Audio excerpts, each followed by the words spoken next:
네, 안녕하십니까. 오토다이어리 오종원입니다. 지프 레니게이드 트레일 호크입니다.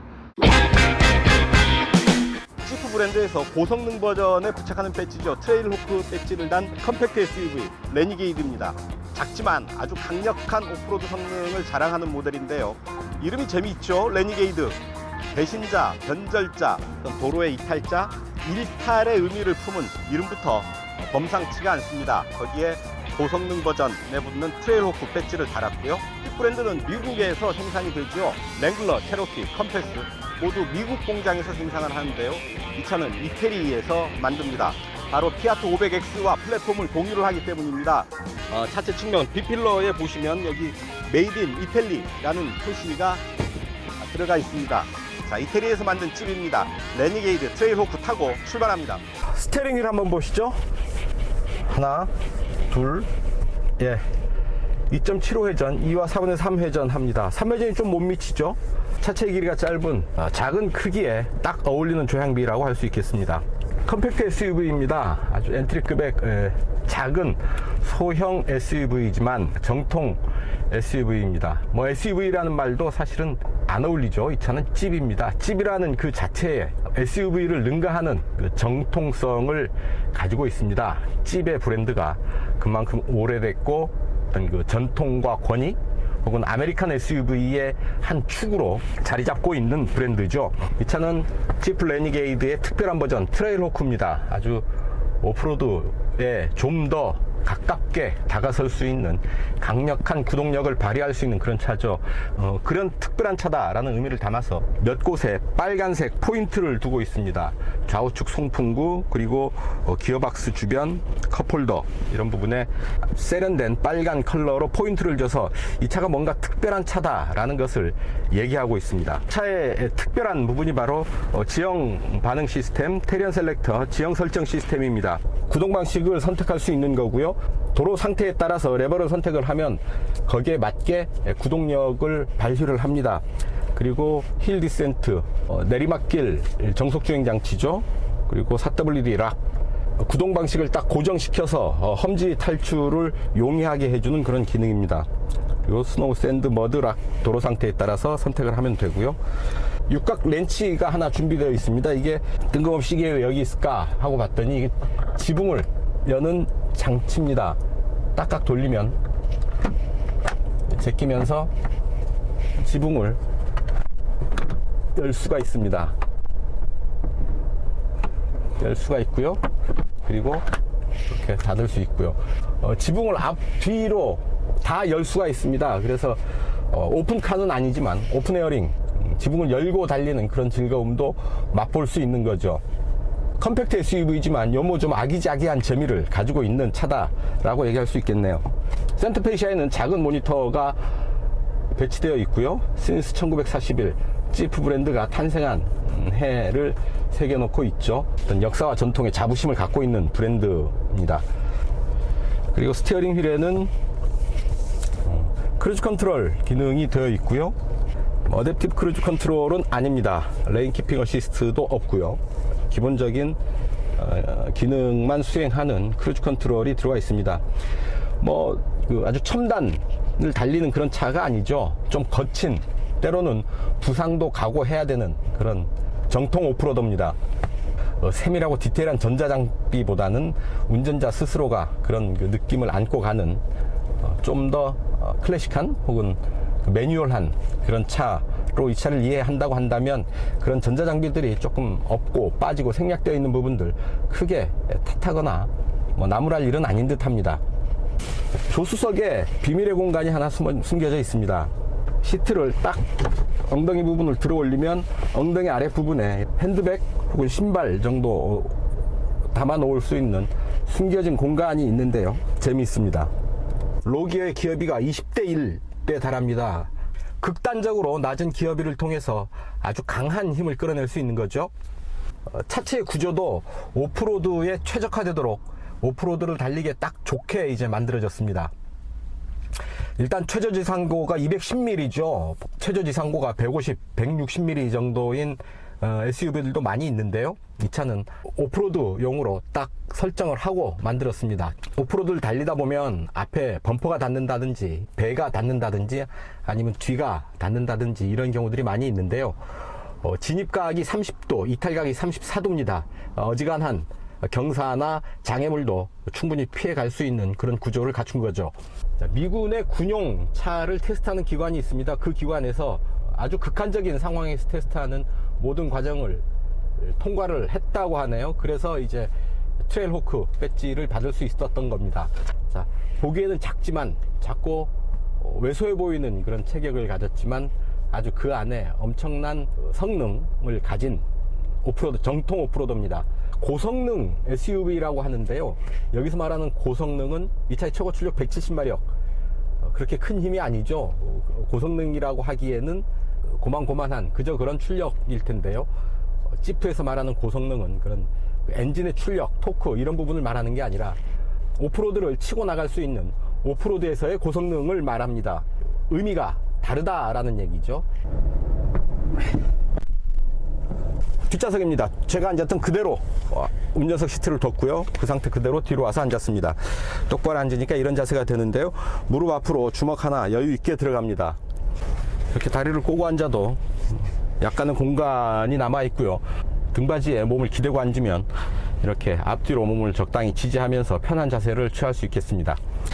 마치 깊은 동굴에 들어 앉은 듯이 좀 푹신한 포근한 그런 느낌을 주는데요. 자, 시트는 직물 시트를 적용을 하고 있고요. 직물 시트가 오프로드에 드나들면서 이렇게 오염되거나 때가 타거나 먼지가 묻거나 할 때 관리하기가 쉽죠. 그냥 걸레로 쓱쓱 닦아내면 되지 않을까 싶고요. 자, 6대4로 시트는 이렇게 접을 수가 있습니다.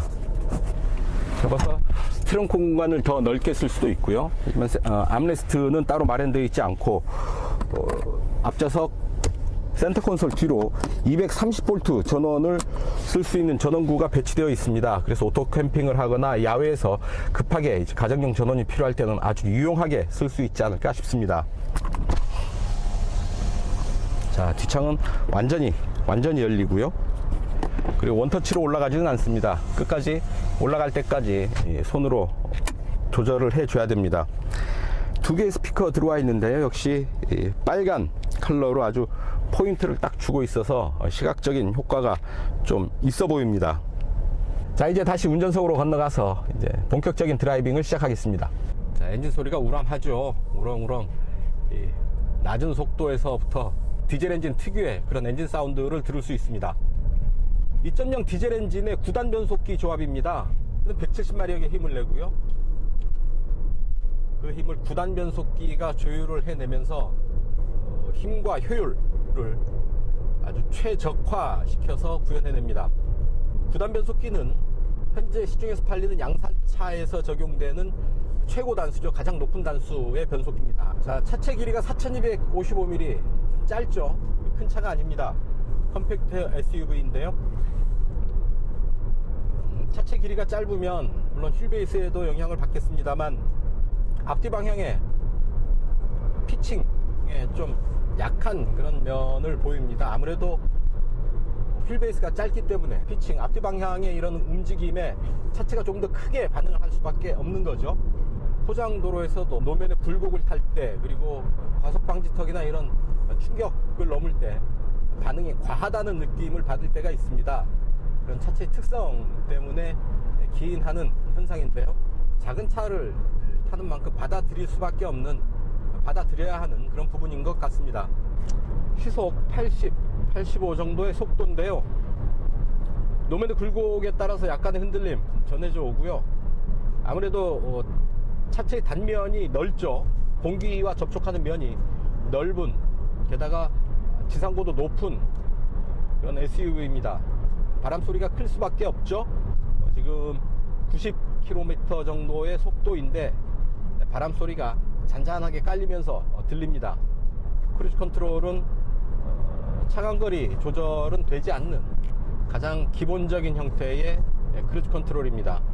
차는 작지만 공간의 압박감은 거의 없습니다. 일단 머리 윗공간이 헤드 클리어런스가 아주 여유가 많기 때문에 이 위에서 내리 누르는 그런 압박감은 없습니다. 작은 차지만 공간의 압박에서 자유로울 수 있다라는 것, 이 차의 자랑 중 하나라고 봐도 좋을 듯 합니다. 시속 100km에 세팅을 하고요. 자, RPM은 약 1600으로 떨어집니다. 이때 9단이네요. 이미 8단, 7단, 6단, 5단, 4단. 4단으로는 떨어지지 않았네요. 9단에서 5단까지 시속 100km를 커버합니다. 자, 1, 2, 3, 4단이 시속 100 미만에서 작용을 한다라는 얘기인데요. 그만큼 기어 선택의 폭이 넓고 기어비의 간격이 촘촘합니다. 그래서 주행 상황에 딱 맞는 기어 단수를 선택을 할 수가 있는 거죠. 효율과 성능을 모두 만족시킬 수 있는 그런 그 세팅이 아닐까 싶습니다. 온로드에서는 운전자가 선택할 수 있는 이렇다 할 기능이 그렇게 많지 않습니다. 주행 모드를 따로 설정할 수 있는 것도 아니고요. 그냥 D와 수동 변속 정도를 운전자가 택할 수 있을 뿐입니다. 패들 시프트도 없고요. 오프로드에서 사용할 수 있는, 구사할 수 있는 많은 그런 옵션들이 있는 것에 비해서 온로드에서는 그냥 편안하게 핸들을 쥐고 가속 페달을 밟고 운전을 하면 됩니다. 온로드에서는 이렇다 할 그 재미를 즐길 수 있는 요소가 없다 라고 얘기할 수도 있는 거죠. 자, 속도를 좀 올려 보겠습니다. 가속 페달을 끝까지 밟아도 킥다운 버튼은 없습니다. 그냥 밋밋하게 바닥까지 그냥 밟히고요. 속도는 제법 빠르게 올려가네요. 시 포지션이 좀 높은 편이죠. 속도감이 제법 과장되게 느껴지게 되는 자세인데요. 실제 속도 정도의 속도감을 느끼게 됩니다. 차창에 부딪히는 바람 소리 피할 수 없고요. 그래도 킥다운을 걸어서 힘을 끌어모은 다음에 속도를 올리기 시작하면 원하는 속도만큼의 고속주행도 가능합니다. 아주 빠르게 달릴 수 있는 능력도 갖췄다라는 얘기입니다. 하지만 이 차를 타고 어떤 그 온로드에서의 스포츠 주행을 즐긴다는 건 좀 어폐가 있겠죠. 온로드에서 고속주행을 하는 것보다는 편안하게 교통의 흐름에 맞춰서 달리는 게 이 차에는 맞지 않을까 싶습니다. 집 레니게이드를 가지고 야, 고속주행이 탁월하다 라고 얘기하는 건 결코 칭찬이 아니겠죠. 성격 분명한 차입니다. 나는 온리 오프로드. 그렇다고 온로드에서 뭐 형편없는 성능을 보이는 건 아닙니다. 불편하지 않을 만큼의 어떤 그 온로드 성능도 보이고요. 오프로드에서 최강의 가장 강한 면모를 보인다. 문제는 이렇게 강한 오프로드가 마음 놓고 기량껏 달릴 수 있는 오프로드가 있다 없다. 없게 하겠습니까만 찾아가기가 쉽지 않습니다. 쉽게 만날 수 있는 길들이 아니죠. 즐길 수 있는 오프로드가 그렇게 많지 않습니다.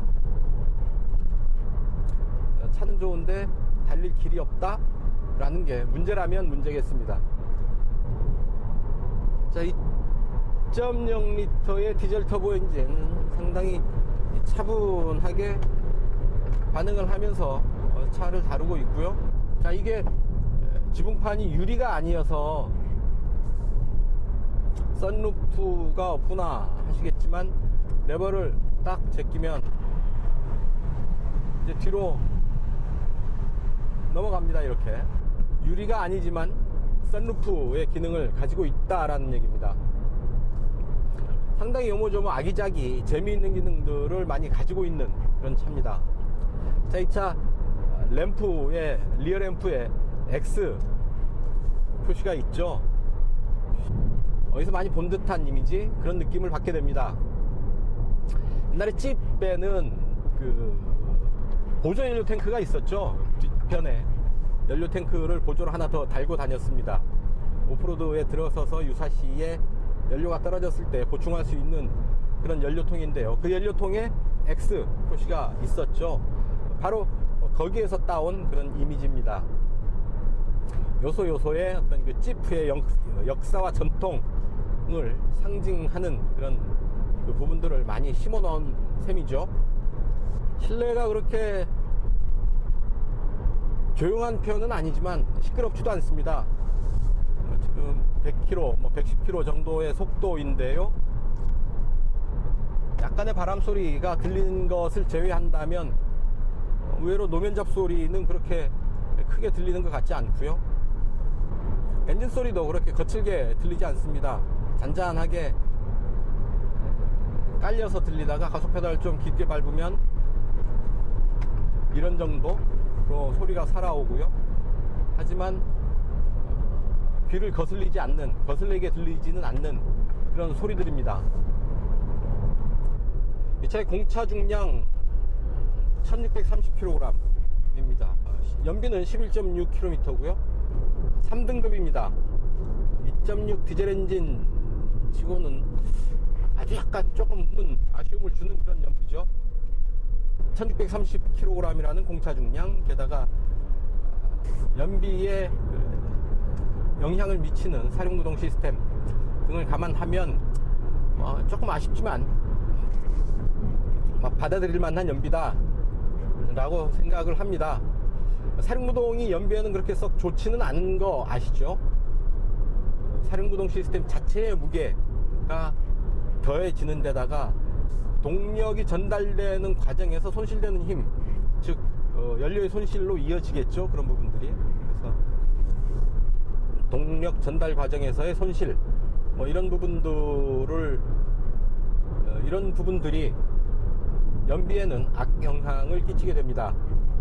자, 이 차 60 시리즈 타이어를 끼고 있습니다. 215 60R17 사이즈의 오프로드 타이어를 적용을 하고 있는데요. 이것만 보더라도 이 차가 온로드보다는 오프로드를 지향하고 있음을 알 수 있죠. 편평비 60 시리즈 타이어를 사용하는 차들이 아마 찾기가 쉽지 않을걸요. 이 차는 60 시리즈를 적용을 하고 있습니다. 자, 서스펜션은 앞뒤로 맥퍼슨 스트럿 방식을 적용을 하고 있습니다. 맥퍼슨 스트럿의 60 시리즈의 17인치 타이어, 그리고 사륜구동 시스템, 이런 부분들이 차체 하체를 구성하고 있는 거죠.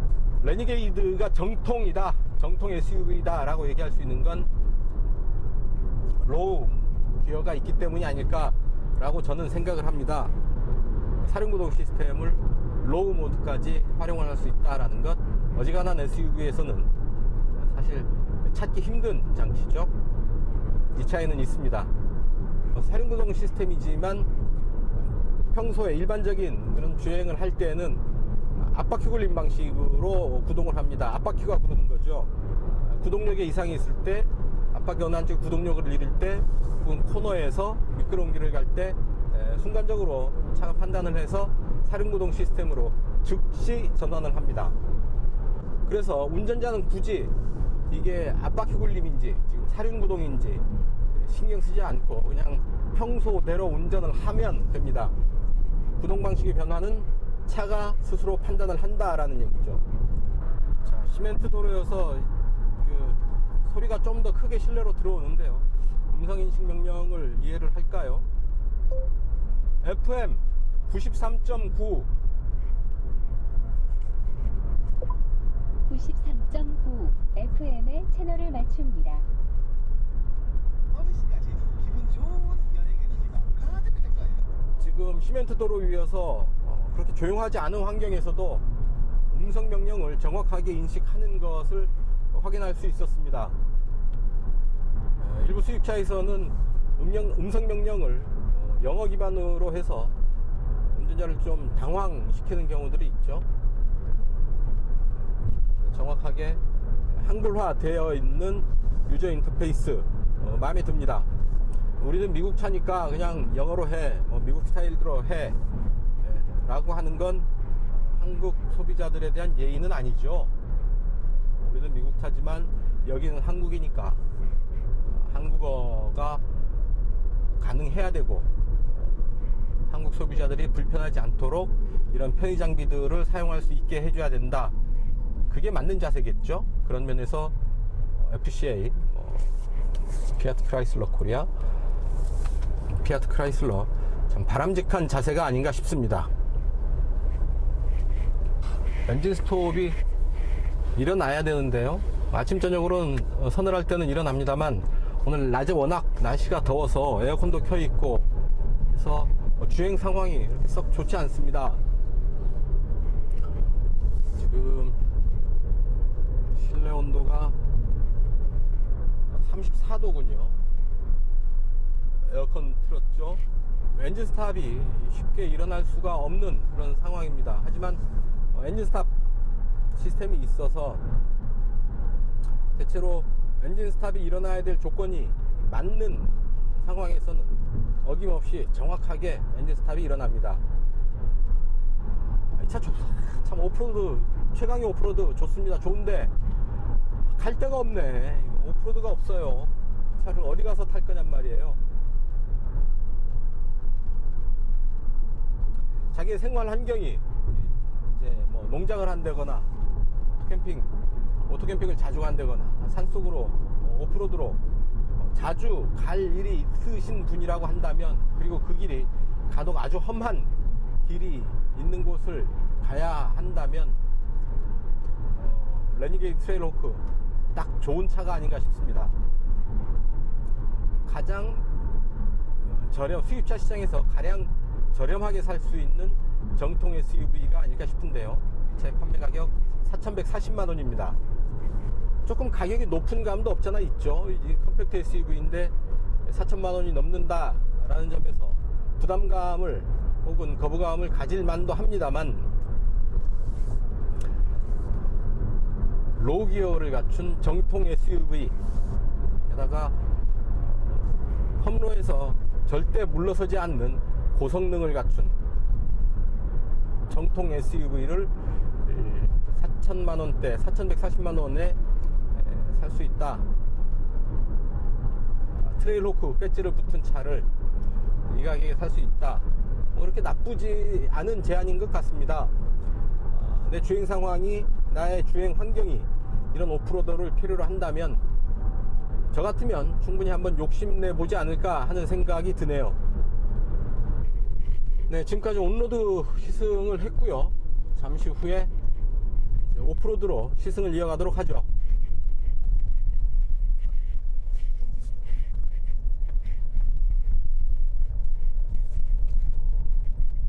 자, 노면에서의 자잘한 충격들이 계속 이어지면서 뒤뚱뒤뚱 거리는 오프로드에 이제 올라섭니다. 자, 이제 오프로드 접어들었습니다.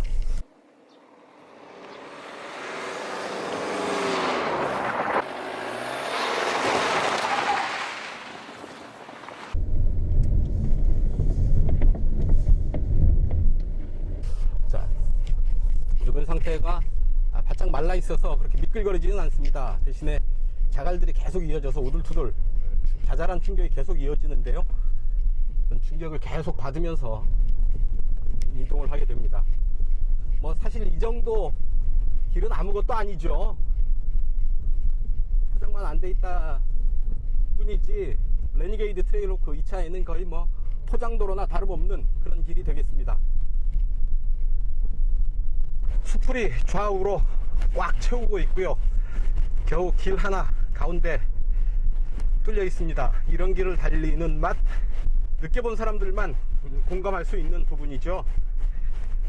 상당히 멋있는 풍경입니다. 드라이버 어시스트인가요?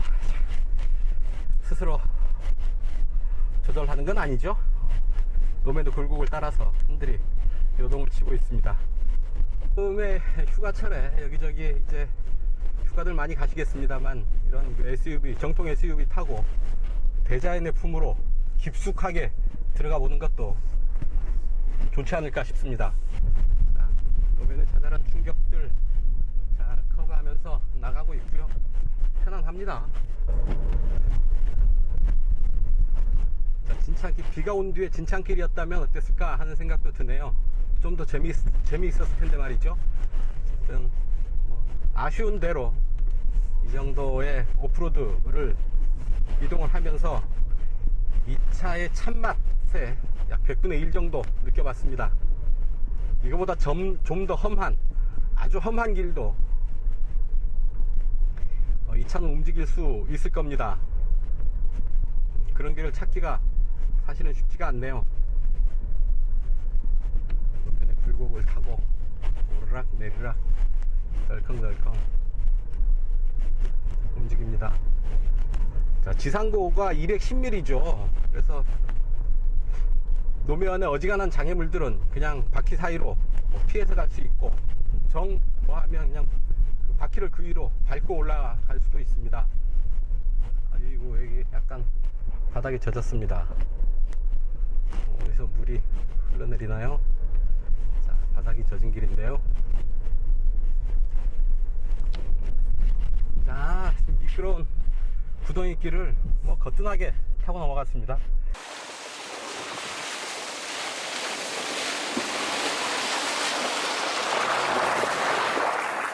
자, 노면이 이제 젖어서 살짝 젖은 곳에서 질척질척거리긴 하는데요, 끄덕없이 잘 건너가고 있습니다. 자, 4L 모드가 있습니다. 뭐 굳이 그럴까지 그럴 필요는 없는 길입니다만 한번 시험 삼아 4L을 넣고 가보도록 하겠습니다. 자, 4WD 로우 기어를 택해서 이렇게 천천히 강한 구동력을 활용을 하면서 움직일 수가 있습니다.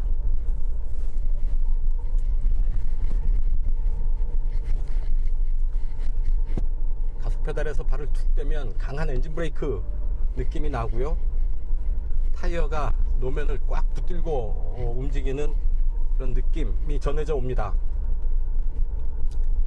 사실 4L 모드는 아주 그 진흙, 머드, 헛바퀴가 막 구르는, 구동력을 제대로 확보할 수 없는 그런 길이거나 혹은 바위길, 타이어가 그립을 최대한 갖기 힘든 스핀이 일어날 수 있는 미끄러운 바위길, 뭐 이런 데서 4L 모드를 택해서 아주 천천히 하지만 강하게 은근과 끈기로 밀어붙이는 그런 그 기능을 가진 기어입니다. 4WD 로우 기어를 놓으면 ESC가 해제됩니다. 강한 힘으로 움직이는 거죠.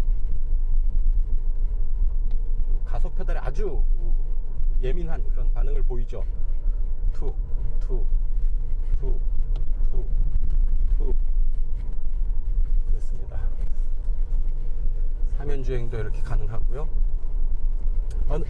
4WD 락 기능이 있는데요, 이 기능은 어느 한 바퀴가 헛돌 때 구동축을 일체화 시켜주는 거죠. 좌우 회전수를 같이 갖고 갑니다. 그래서 헛바퀴 도는 바퀴를 더 이상 헛바퀴 돌지 않도록 하고, 그립을 확보하고 있는 타이어가 도는 거에 맞춰서 헛바퀴 도는 바퀴도 같이 따라 도는 거죠. 그래서 헛바퀴가 돌게 되면 차의 구동력이 모두 그 헛바퀴 도는 쪽으로 갈 위험이 있거든요.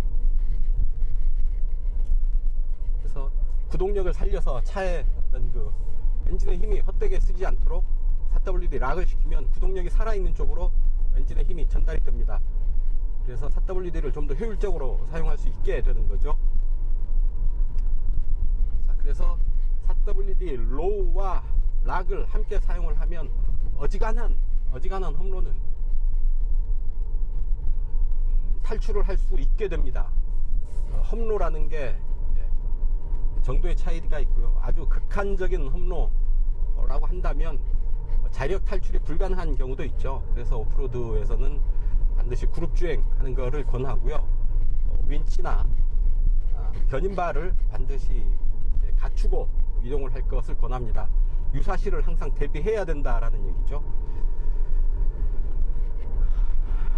이 차에는 그 분한할 때 필요한 셔클을 필요할 때마다 일일이 달았다 뗐다 할 필요 없이 셔클 견인 후크가 이미 차에 고정으로 디폴트로 장착이 되어져 있습니다. 그만큼 그 오프로드 주행을 염두에 둔 차다라는 걸 그런 부분에서도 알 수 있는 거죠. 로우 기어를 해제를 할까요? 지금 뭐 이 정도 길이면 4H여도 괜찮을 것 같습니다. 자, 이 차의 성에 찰 만큼 험한 도로를 만나기가 쉽지 않을 듯 합니다. 간단한 오프로드지만 이 정도라도 올 수 있는 게 어딥니까? 일반 세단은 전혀 못 올 길이고요. 일단 바닥이 닿아서 안 됩니다. 어지간한 SUV들도 뭐 170 정도의 지상고를 가진 차들도 겨우 아슬아슬하게 다닐 길이고요. 이 차는 일단 최저지상고 210mm를 바탕으로 좀 더 경쾌하게 빠르게 부담 없이 이런 길을 달릴 수 있습니다.